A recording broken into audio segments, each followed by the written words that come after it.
The problem. It's 3 a.m. The world outside is quiet, but your mind is screaming. It's a storm in there, isn't it? A relentless loop of what-ifs and should-haves. You're replaying a conversation from yesterday, dissecting every word. You're pre-worrying about a meeting next week, imagining every possible thing that could go wrong. It feels like you're a prisoner in your own head, and the warden is your own overthinking mind. You're exhausted, but you can't switch it off. This isn't just thinking.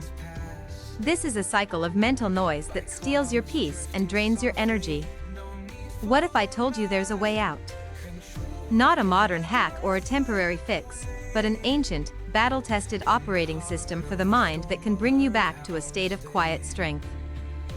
This path to a quiet mind was laid out over 2,000 years ago by a group of thinkers who faced plagues, exile, and political turmoil with unshakable calm. They were the Stoics.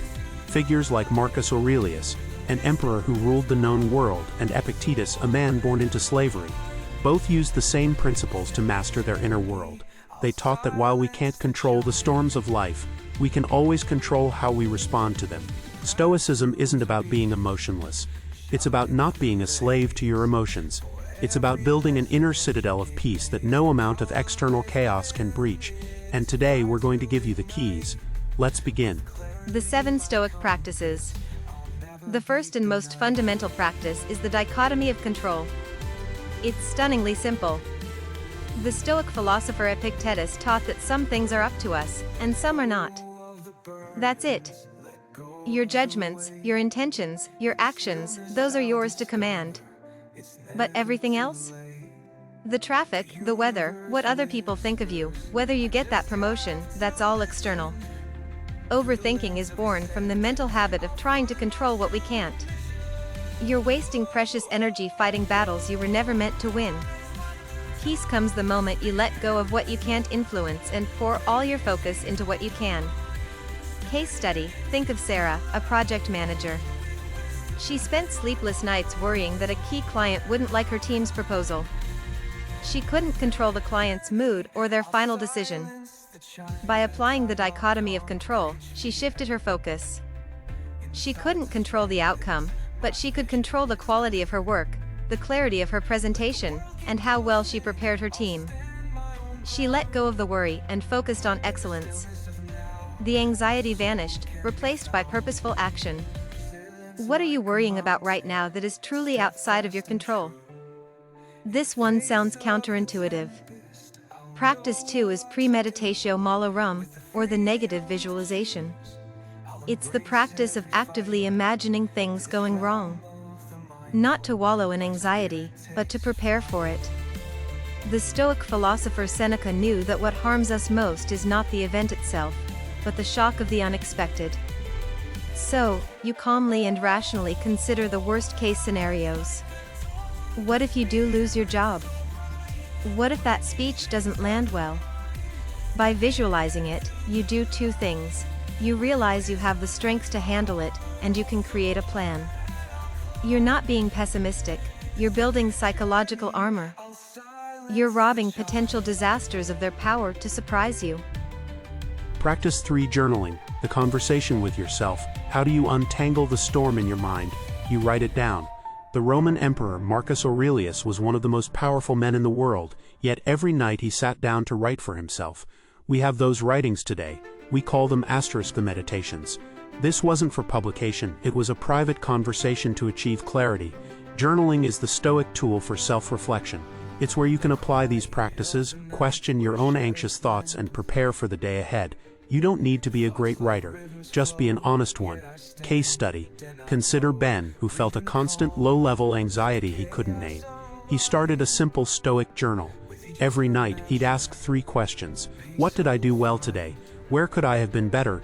Did I mistake something outside my control for something within it? Within weeks, he saw patterns. He realized his anxiety spiked after checking the news. By simply identifying the trigger on paper, he gained power over it and could choose his response. What is one thought tormenting you right now that would lose its power if you saw it written down on paper? Practice 4 is perhaps the most powerful of all, memento mori.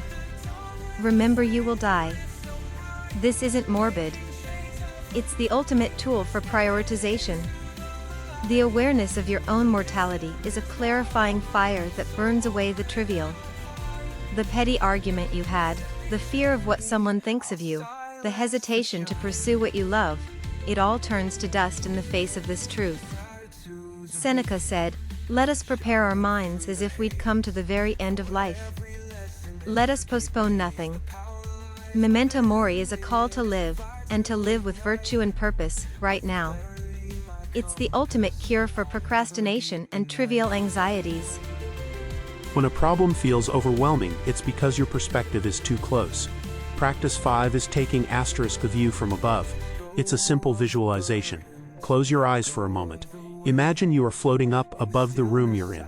See yourself down below. Now float higher, above your building, your neighborhood. Higher still, until you see your entire city as a map of lights. Go higher, seeing your country, the continents, the curve of the earth, a beautiful blue marble in the blackness of space. From this cosmic perspective, think about the problem that was consuming you. See how small it is in the vastness of it all. This doesn't invalidate your struggles, but it puts them in their proper context. It shrinks the problem and expands your capacity to handle it. What if you didn't just tolerate the events in your life, but truly loved them? All of them? This is practice 6, amor fati, a love of fate. It's the practice of embracing everything that happens, the good, the bad, the heartbreaking, as necessary and welcome. It's not about being happy that bad things happen. It's about accepting that they do happen, and choosing to see them as part of your unique path. It's the ultimate act of surrendering control. You can't change the past, but you can choose to love the journey that brought you here. Case study: a violinist who lost the use of 2 fingers in an accident could have seen her life as over. Instead, embracing amor fati, she saw it as a new beginning. She couldn't be a performer anymore, but she could be a composer. She poured her experience into her music, creating compositions with a depth and emotion she never had before. She didn't just accept her fate, she loved it, and turned tragedy into beauty. What challenge in your life could be reframed not as a setback, but as a redirection? Finally, we zoom back in from the cosmos to connect with humanity. Practice 7 is sympathia *, the idea that we are all interconnected. Marcus Aurelius reminded himself, "What is not good for the hive is not good for the bee." Overthinking is often a deeply self-centered activity. It traps us in our own little world of worries. Sympathia breaks us out of that prison by reminding us that we are part of a larger whole. Your struggles are human struggles. Your desire for peace is a shared desire. By acting with kindness, virtue, and compassion for others, you serve yourself. Focusing on our shared humanity is a powerful antidote to individual anxiety. The dichotomy of control. Negative visualization. Journaling. Memento mori. The view from above. Amor fati. And sympathia. These aren't just intellectual ideas. They are a toolkit for a lifetime. A set of practical, powerful exercises to build your inner citadel. You don't need to master them all at once. That would just be a new thing to overthink. Just start with one. The one that spoke to you the most. The one that felt like a key turning in a lock. True peace isn't the absence of problems, it's the presence of a mind strong enough to handle them. You have the power to quiet the storm. Your mind can be your sanctuary, not your prison. It all begins with a single, conscious choice to practice. Thank you for joining us on this journey. If this was helpful, consider subscribing for more wisdom for the modern world.